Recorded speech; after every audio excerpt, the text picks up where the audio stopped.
generations, this stretch of 7 Mile Road has served as the first home for thousands of Chaldean families, and today, that American dream is being recognized. A historic Detroit neighborhood that shaped generations of Chaldean American families is now receiving a long overdue recognition.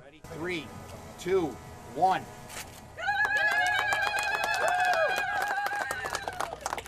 It's important that we help preserve our history, our identity, especially our migration here to America, this great country that many of our parents left Iraq for to make sure that we had better lives. And they always say that if you don't preserve your history, you'll lose your identity.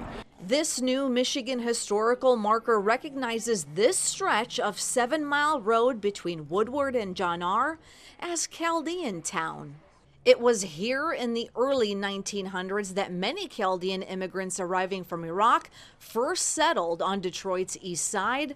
Today, much of Chaldean Town looks very different than it did decades ago. Most Chaldean families have since moved away, but this marker honors the families who built businesses, churches, communities, and so much more, including my own family. For many, this neighborhood was where the American story began. Why is this event so important for you to see this historical marker? Well, I was part of the committee as they were making the choices, and so I was part of the research.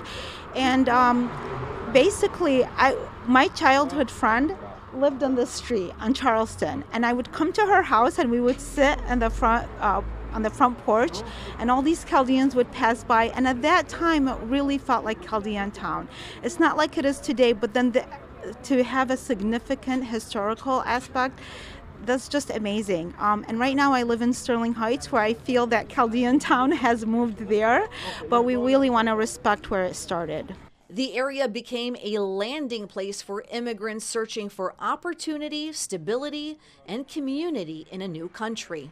Small grocery stores, family-owned businesses, and churches help shape generations of Chaldeans by establishing roots while adapting to life in America. We both were born here, grew up here. Our families moved here in the 70s with not much, and they, started businesses and made something of themselves, like a very typical Chaldean story. So we're very, very proud of it, very proud of our Chaldean heritage, and we're very in tune with our roots, and we love learning about Alclush, our parents' village, and staying connected and building that bridge between home and here. Churches like Sacred Heart Chaldean Church became cornerstones of the community, preserving language, faith, and cultural traditions for future generations. The first Chaldean church was here, and it is to my left. And there's an interesting story here, because the priest, Father Yesu at the time, needed money to build it.